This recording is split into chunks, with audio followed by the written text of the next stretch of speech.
This evening, first up, justice nearly 6 years in the making. Two men found guilty in the murders of cousins Joel and Isaiah Henry. The verdict that gripped the nation and what comes next. Also, terror in the early morning hours. A family was attacked in their own home by an armed gang. 5 are now in custody as the search continues. Then, some welcome news for parents. The Because We Care cash grant is back, $85,000 per child, and we'll tell you when it arrives. Meanwhile, a call to confront what's happening behind closed doors.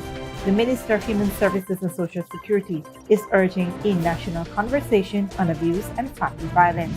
And overseas, the deadly standoff in Kenya, protesters clashing with police over a U.S. plan that has a community on edge. Those stories and more coming up. Stay with us.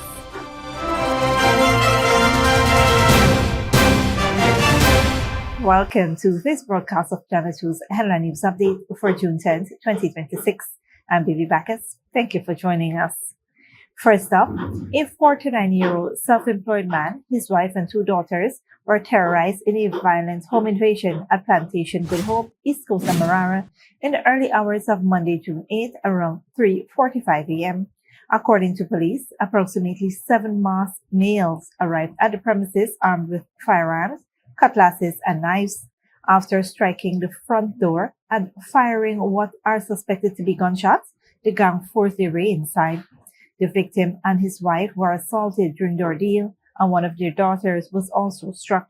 The suspects ransacked the home, making off with jewelry, 2 cell phones, cash, and personal documents, the total value of which is yet to be determined. The victim managed to escape and reported the incident to the police. The family was escorted to the Enmore Regional Hospital for medical examination. Investigators moved swiftly. A search conducted on Tuesday at Phase 2 Good Hope led to the discovery of 2 pistols concealed inside a blue cookie tin. Both firearms were examined and lodged as evidence. 2 suspects, a 21-year-old laborer and a 33-year-old taxi driver, both of Good Hope squatting area, were initially arrested. Further investigations led to 3 additional arrests, bringing the total number of persons in custody to 5. All 5 remain in custody, assisting with the investigation. The search for the remaining suspects continues as investigations are ongoing. Moving on, parents and guardians across Guyana will begin receiving $85,000 per child under the government's expanded Because We Care cash grant program.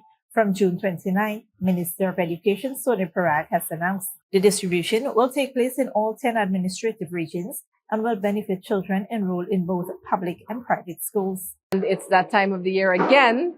The 29th of June commences the distribution of the Because We Care cash grant in all regions.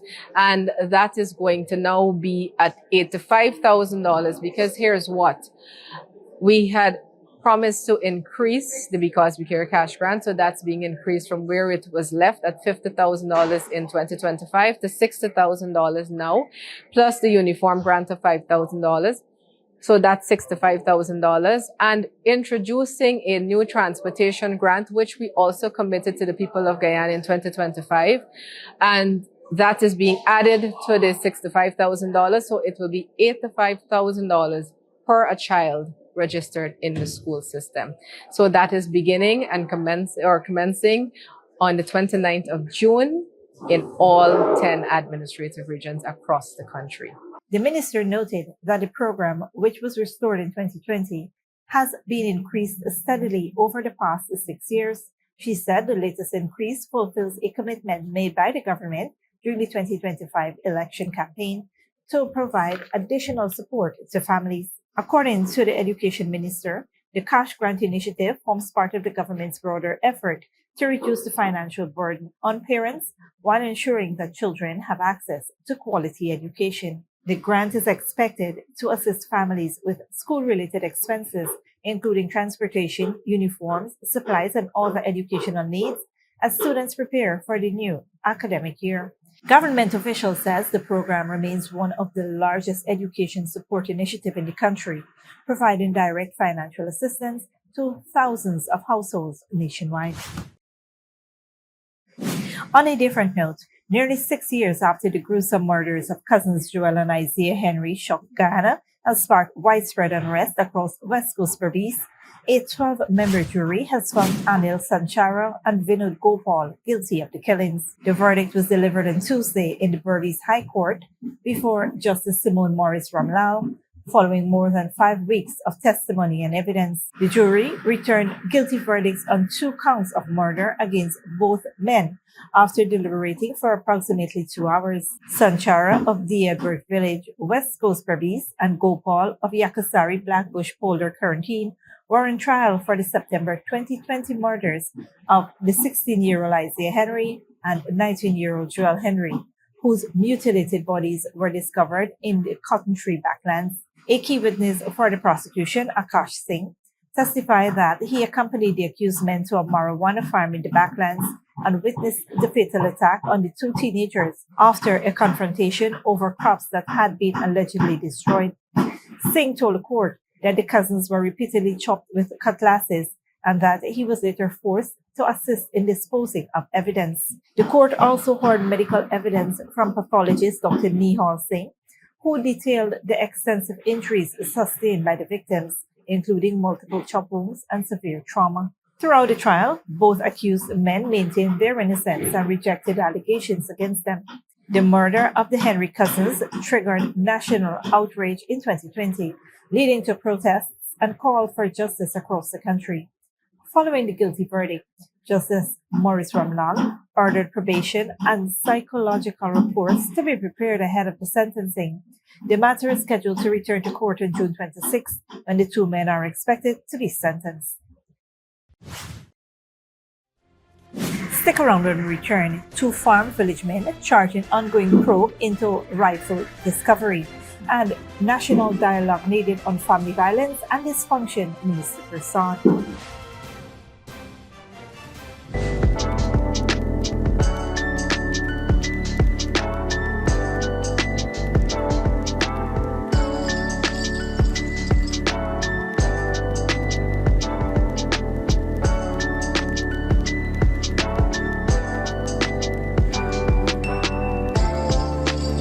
Good girl forget things. What's the problem, Granny? I want money for borrow for do a surgery. I was dancing and I fall and fracture my hip. If you need some quick money, you should check Lender's Jewelry and Pawn Shop. Lender's Jewelry and Pawn Shop, Lot 238 South Road Border, Georgetown. Get jewelry made to order in just 72 hours. We also accept vehicles. Lender's, best rates, longest payback period. Boys, I get through. Plus, I could dance again. Lender's Jewelry and Pawn Shop.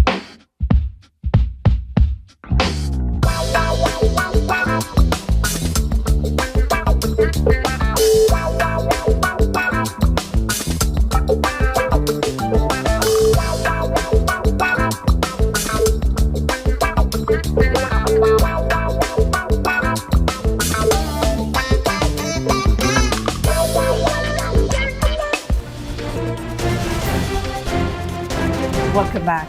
Minister of Human Services and Social Security, Dr. Vinay Prasad, is calling for a national conversation on family dysfunction, domestic violence, abuse, and bullying, warning that these issues continue to affect families and communities across Guyana. In a social media post, Dr. Prasad urged parents, children, and citizens to examine the deeper causes of harmful behaviors, noting that emotional and psychological abuse can be just as damaging as physical violence. Think about it. We punish children for showing the exact same big emotions we were taught to suppress. We confuse compliance with respect and fear with good behavior. We ignore the quiet, subtle, emotional neglect in families because at least there's food on the table, right? That's what we say. And no one is getting hit. But is that enough? How can we break this cycle? It requires more than just anyone trying to do better. It requires us to look at our own patterns and ask the uncomfortable questions, face the elephant in the room. True family healing isn't just about stopping physical violence. It's about ending the silent, sometimes the daily emotional wars that we wage on each other. How do we fix this? How do we deal with this?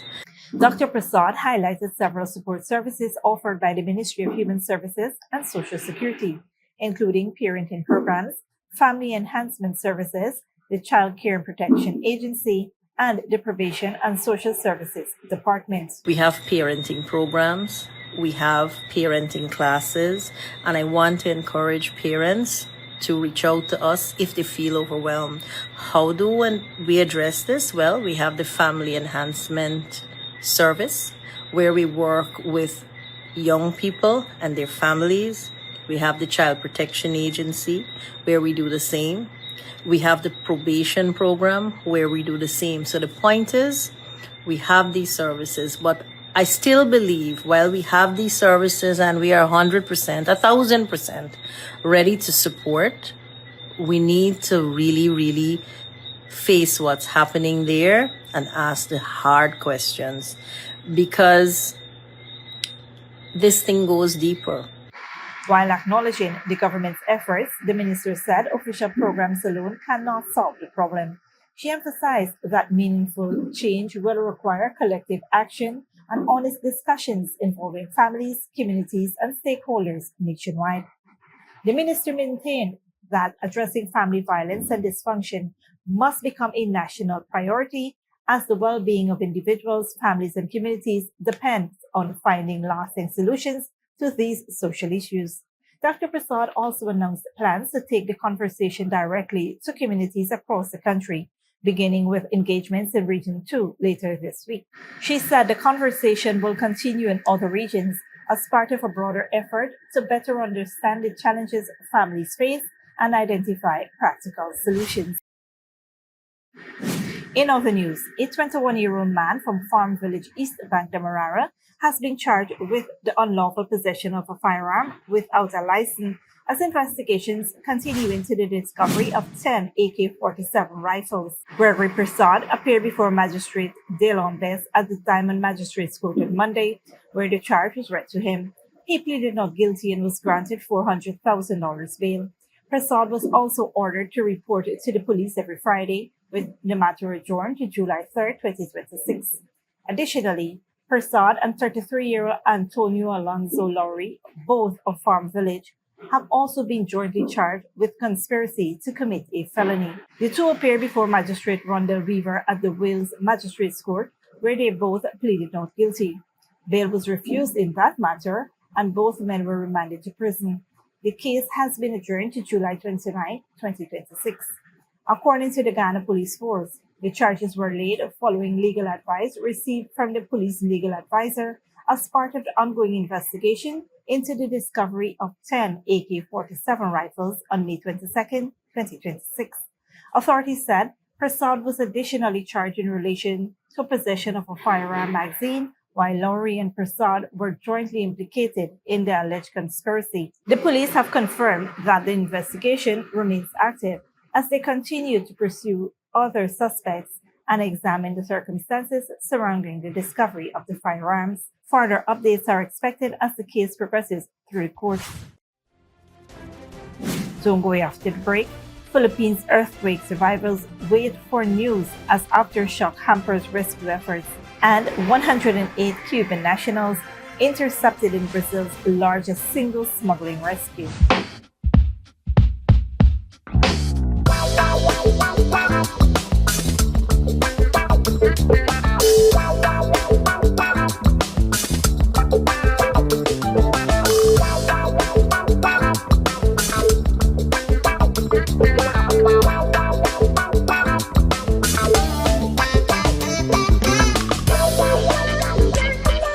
Good girl forget things.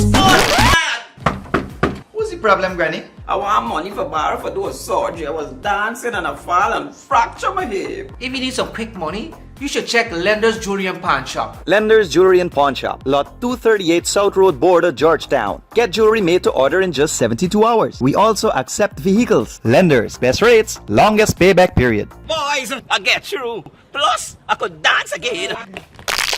Lender's Jewelry and Pawn Shop.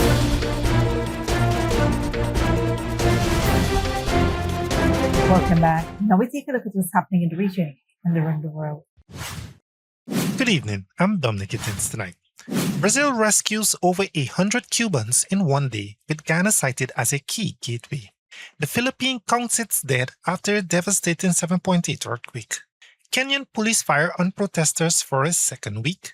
And Trump eased federal restrictions on cannabis. We will begin in South America. Brazilian authorities have intercepted 108 Cuban nationals in a single day in what officials describe as the largest humanitarian rescue operation ever recorded in the northern state of Roraima. Officials say Ghana is being used as a gateway into Brazil. The surge is linked to Cuba's worsening humanitarian crisis, driven by a U.S. fuel blockade that has triggered widespread blackouts and shortages for food and medication. A magnitude 7.8 earthquake struck the southern Philippines on Monday, toppling buildings in General Santos City and triggering landslide in Sarangani province, the epicenter. Rescue operations have been hampered by powerful aftershocks of up to magnitude 6, leaving traumatized residents in evacuation camps. Al Jazeera's Barnaby Lowe reports. Outside the supermarket that was brought down by a magnitude 7.8 earthquake that hit the southern Philippines on Monday, Dioslinda Deluvio sits, waiting for word on her son. Joey was an employee. He's believed to be buried under the rubble. She's been scrolling through photos of him, desperate to see him one last time. I was told to return the next day, as the search was likely becoming a recovery operation after no heartbeat was detected.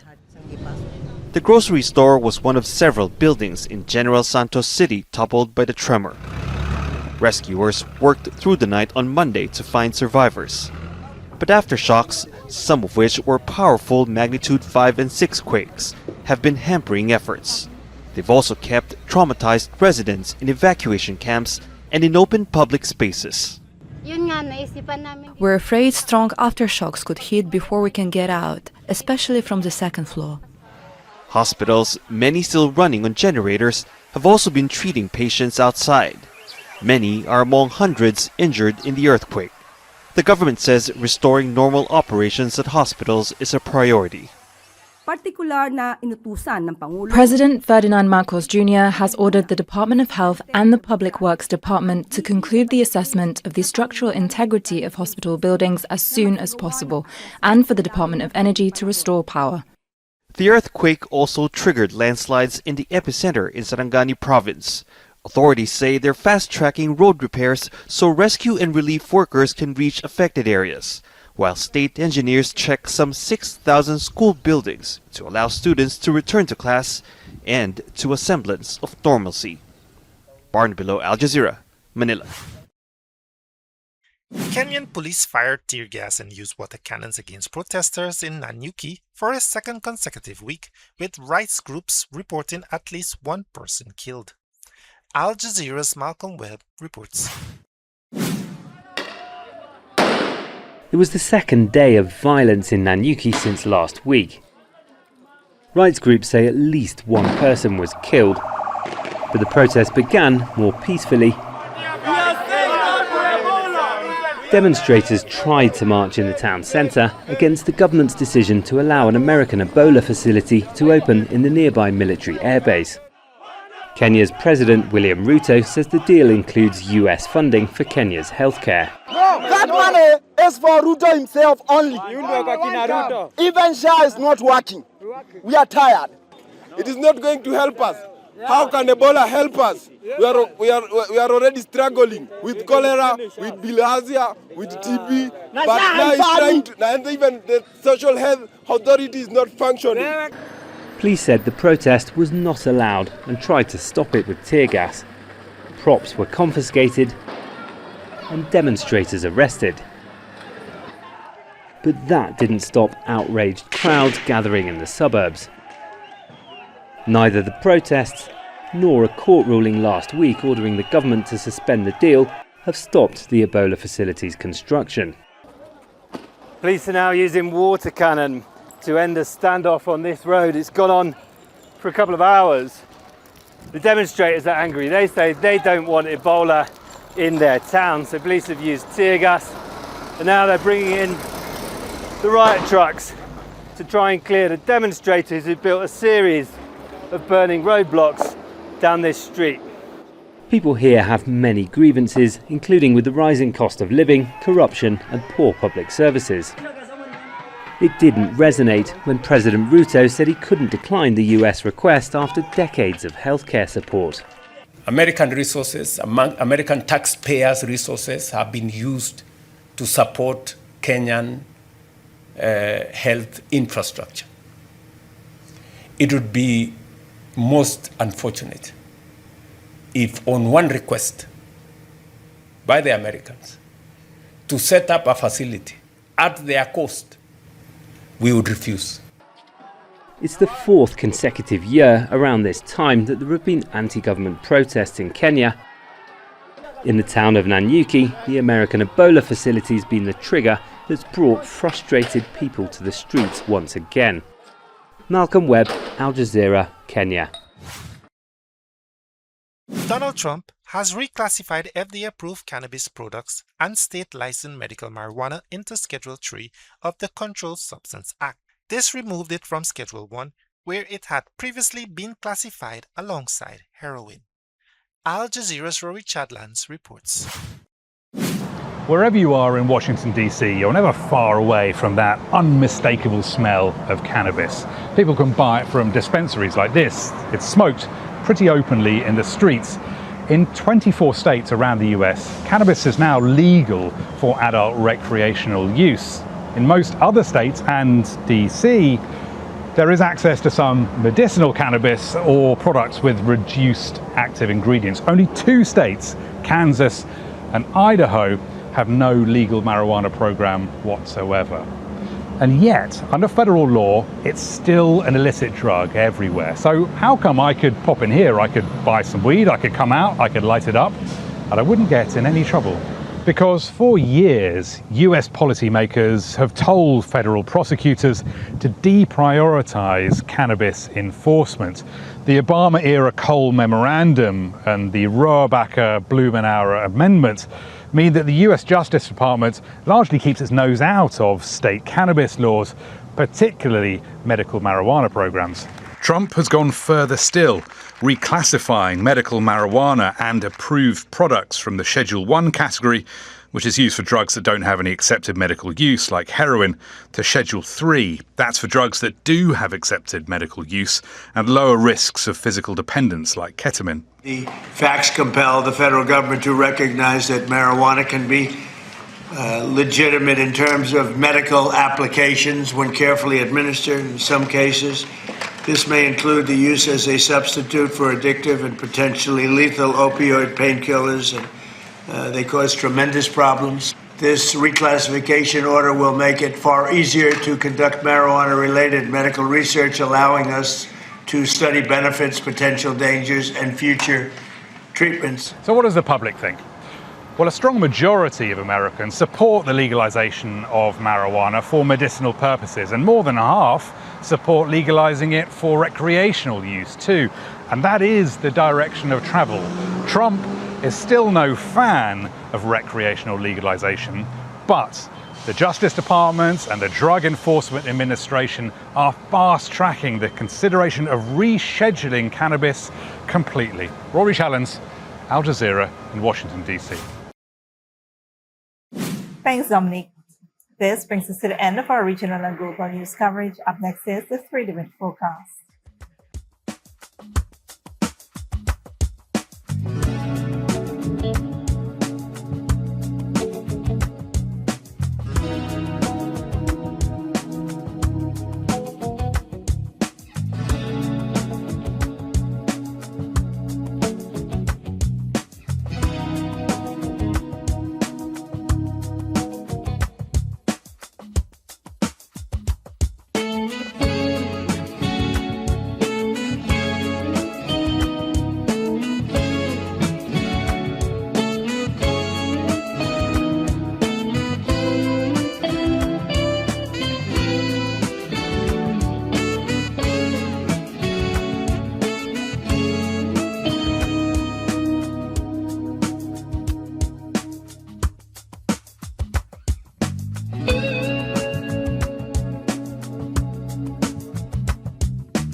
And that's it to TV2 Headline News for this Wednesday evening. As we take our leave, we invite you to follow us on Facebook and YouTube. You can tune in tomorrow at 6:30 a.m. for rebroadcast and at 7 p.m. for more news. Until then, please take care of yourselves and each other.